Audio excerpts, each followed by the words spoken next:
The report from the House Intelligence Committee offered a compelling narrative of how Trump used the powers of his office to manipulate US foreign policy and how he tried to allegedly coerce the new Ukrainian president into announcing investigations that would benefit him politically.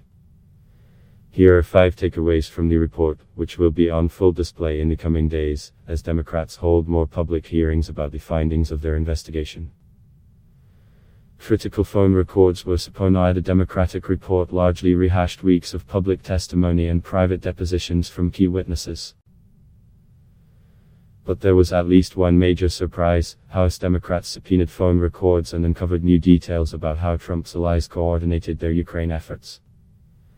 There was a coordinated effort by Trump's allies to push false narratives publicly, the report said. The proof: phone calls at key moments between the White House, Trump's lawyer Rudy Giuliani, indicted Ukrainian-American businessman Lev Parnas, conservative columnist John Solomon, and Rep. Devin Nunes, the top Republican on the House Intelligence Committee. The phone records are labeled in the report's endnotes as coming from @&T, and markings in the report indicate that Democrats obtained the logs in September, before the public hearings. Like all companies, we are required by law to provide information to government and law enforcement agencies.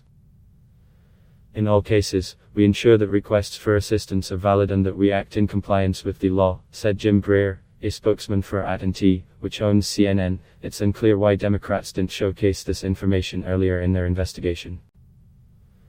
But they might rely on the records as they move on to the next phase and an eventual Senate trial. Democrats raised the stakes for Nunes as revealed by the phone records. Nunes was closer to the Ukraine affair than he let on. The report shed new light on Nunes' ties to key players in the shadow campaign to pressure Ukraine. This includes phone calls between Nunes and Parnas, who has been charged with illegally funneling foreign donations to Republican lawmakers in 2018. He pleaded not guilty. It is deeply concerning that at a time when the President of the United States was using the power of his office to dig up dirt on a political rival, that there may be evidence that there were members of Congress complicit in that activity, said Rep. Adam Schiff, the committee chair and California Democrat. For Nunes, this puts him closer to a cast of characters that are under criminal investigation. The probe of Parnas and his associates is continuing, and federal investigators are also looking at Giuliani's financial relationships to Parnas, and his overseas dealings in Ukraine and elsewhere.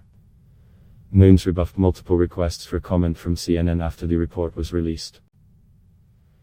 The breadth of Trump's alleged obstruction in the report: Democrats outline what they see as efforts from the Trump administration to obstruct the impeachment inquiry through blocking witnesses from testifying, refusing to hand over documents, and intimidating witnesses. The evidence of the president's misconduct is overwhelming, the report said, and so too is the evidence of his obstruction of Congress. Dozens of witnesses refused to testify before the House Intelligence Committee, following Trump's directive, including former National Security Advisor John Bolton and acting White House Chief of Staff Mick Mulvaney. These were key players in several elements of the scandal, including the implementation of Trump's freeze of much-needed US military aid for Ukraine. The State Department, the Pentagon and the Department of Energy refused to comply with Democratic subpoenas for documents, emails and other relevant notes, the report noted. So did the White House and the Office of Management and Budget, which is part of the White House. The report also accuses Trump of engaging in a brazen effort to publicly attack and intimidate witnesses, raising grave concerns about potential violations of the federal obstruction statute. This included public attacks against former US ambassador to Ukraine Marie Yovanovitch, the anonymous whistleblower, a senior aide to Vice President Mike Pence, and others. Anything you say will be used against you in many ways. The report was an homage to Miranda rights, in which a suspect is warned by law enforcement that anything you say can and will be used against you. Clearly, Trump and his allies did not heed this warning. The report cites a series of public comments from Giuliani, including television interviews, comments to reporters and Twitter posts. Democrat used all of these comments to hammer Giuliani for putting pressure on Ukraine to open investigations that would benefit his 2020 re-election campaign, and said they proved Giuliani was working for Trump's personal benefit. "We're not meddling in an election, we're meddling in an investigation. which we have a right to do, Giuliani told the New York Times of his exploits in Ukraine, which was cited in the report. Democrats also highlighted Giuliani's tweet that, "Everything I did was to discover evidence to defend my client against false charges." He has repeated this throughout the investigation. Mulvaney's words are also used in the report to support the notion that aid for Ukraine was tied to investigations.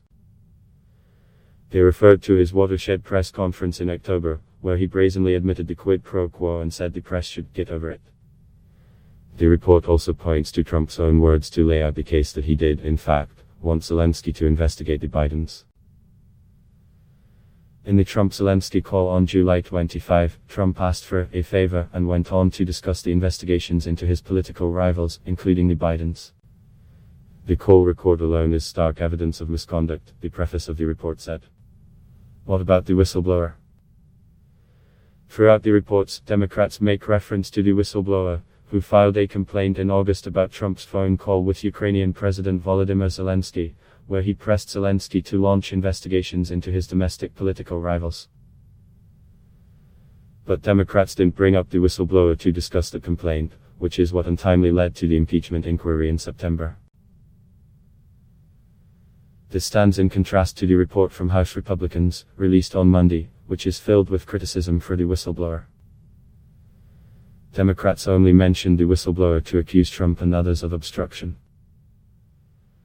In the first mention of the whistleblower, Democrats attacked the acting director of national intelligence for taking the unprecedented step of withholding the complaint from the congressional intelligence committees, in coordination with the White House.